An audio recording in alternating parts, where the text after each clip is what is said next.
The poem of the man God. The second year of the public life. Chapter 175.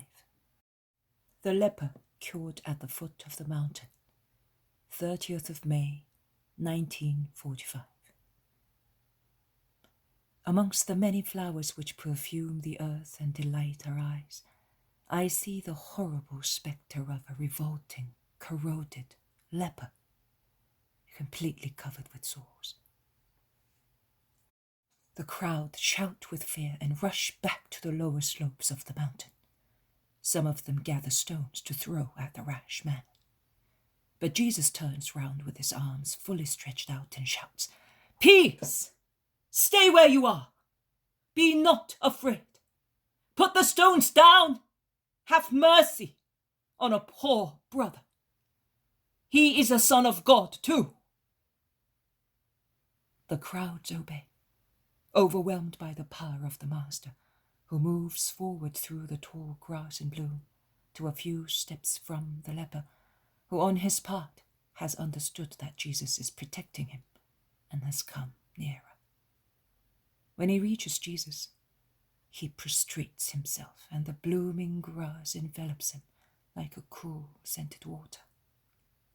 The flowers undulate and gather together, forming a veil over the miserable man concealed amongst them. Only the mournful voice that can be heard reminds people of the wretched creature lying there. It says, "Lord, if you want, you can cure me. Have mercy also on me." Jesus replies, "Raise your head and look at me. A man who believes in heaven must be able to look at it. And you do believe, because you are asking for a grace." The grass is shaken and opens out once again, like the head of a shipwrecked person emerging from the sea. The head of the leper appears, stripped of hair and beard.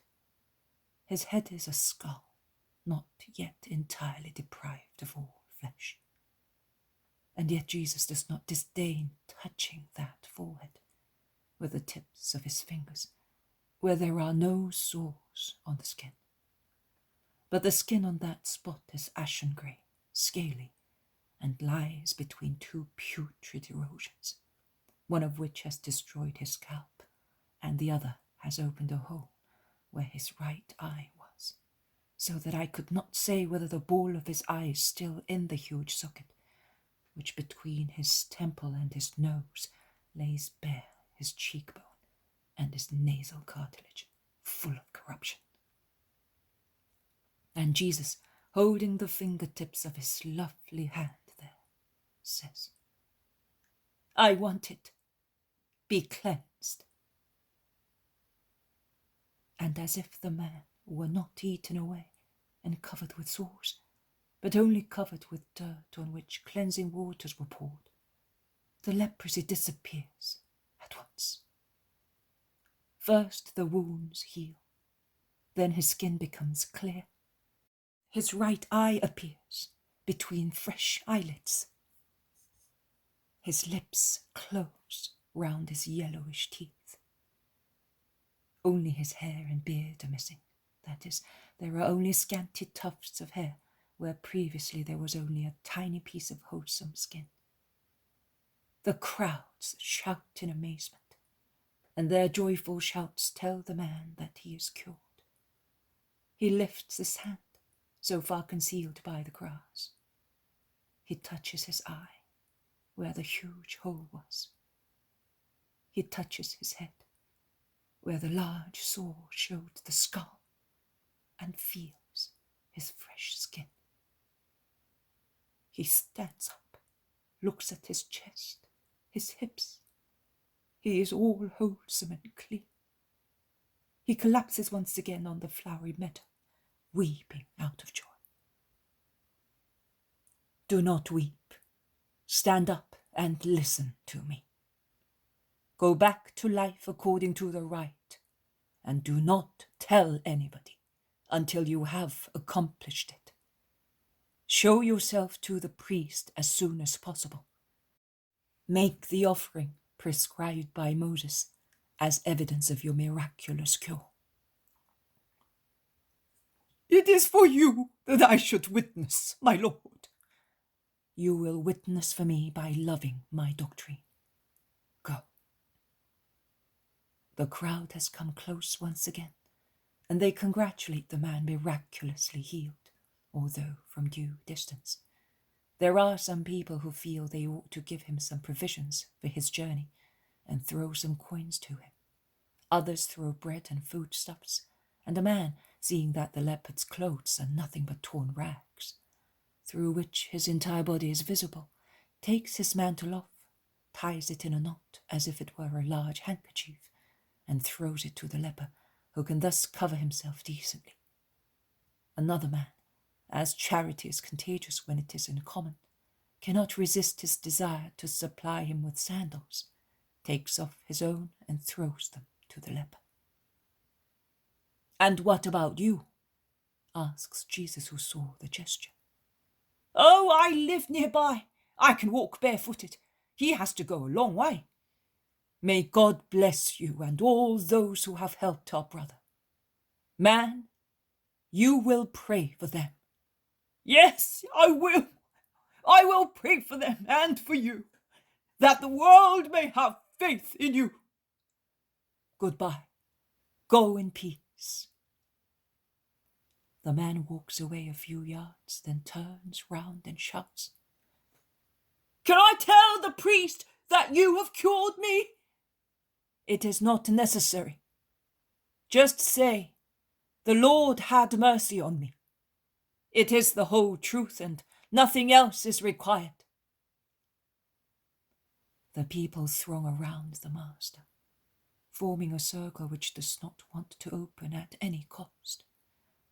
But the sun has set, and the Sabbath rest begins.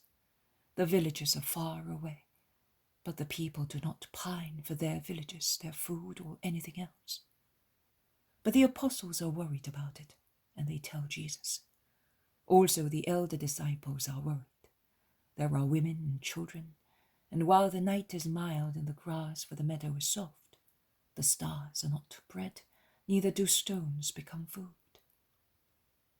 Jesus is the only one who does not trouble.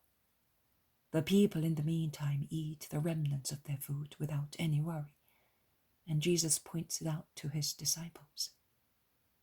I solemnly tell you that these people are worth more than you are. Look how thoughtlessly they are finishing everything. I said to them, Who cannot believe that God will provide food for his children tomorrow may go away. And they stayed. God will not belie his Messiah and will not disappoint those who hope in him. The apostles shrug their shoulders and do not show concern for anything else. It is nightfall after a placid, beautiful red sunset, and the silence of the country spreads over everything after the last choir of birds. There is a light whispering of the wind, and then the first mute flight of a night bird. The first star appears, and the frog croaks. The children are already asleep. The adults are talking among themselves, and now and again someone goes to the master, asking for clarification of some point or other. So no one is surprised when a person, imposing by look, garments, and age, is seen coming along a path between two cornfields. Some men are following him. Everybody turns round to look at him, and they point him out to one another, whispering. The whispering spreads from one group to another. It revives and fades away. The groups that are farther away come near, drawn by curiosity. The noble-looking man reaches Jesus, who is sat at the foot of a tree listening to some men, and bows down before him. Jesus stands up at once and responds with equal respect to the salutation. The people present are watching attentively. I was up on the mountain, and perhaps you thought that I did not have faith as I went away for fear of having to fast. But I went away for another reason. I wanted to be a brother among brothers, the eldest brother. I would like to speak to you aside. Can you listen to me? Although a scribe, I am not your enemy.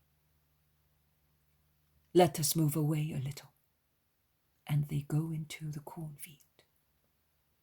I wanted to provide some food for the pilgrims, and I came down to tell the baker to bake bread for a large crowd. You can see that I am at a legal distance, because these fields belong to me, and it is lawful to walk from here to the top on a Sabbath. It was my intention to come up tomorrow with my servants, but I found out that you are here with the crowd. I beg you to allow me to provide for the Sabbath. Otherwise I would be very sorry that I had to forego your words for nothing. For nothing, no, never, because the Father would have compensated you with his light. But I thank you and will not disappoint you. I only wish to point out that the crowd is very large. I asked them to heat all the ovens, also the ones used to dry foodstuffs, and I will succeed in having bread for everybody. I did not mean that. I was referring to the quantity of bread. That does not trouble me. Last year I had a good crop of corn. You have seen what the ears of corn are like this year. Let me do it. It will be the greatest protection for my fields. After all, Master, you gave me such bread today. You really are the bread of the Spirit. Let it be done as you wish. Let us go and tell the pilgrims. No, you said so. Are you a scribe? Yes, I am. May the Lord take you where your heart deserves. I understand what you mean, but do not say. You mean to the truth, because great are our errors and our ill will. Who are you? A son of God. Pray the Father for me. Goodbye. Peace be with you. Jesus goes slowly back to his disciples, while the man goes away with his servants. Who was he? What did he want? Did he say something unpleasant to you? Has he sick people? Jesus is assailed with questions. I do not know who he is, or rather, I know that he is good-hearted and that he is John the scribe, says one of the crowd. Well, I know now because you said so. He only wanted to be the servant of God with his children. Pray for him, because tomorrow we shall all have food, thanks to his goodness. He really is a just man, says one. Yes, indeed. I do not know how he can be the friend of the others, remarks another one. He is swathed in scruples and rules like a baby, but he's not a bad man, concludes a third one.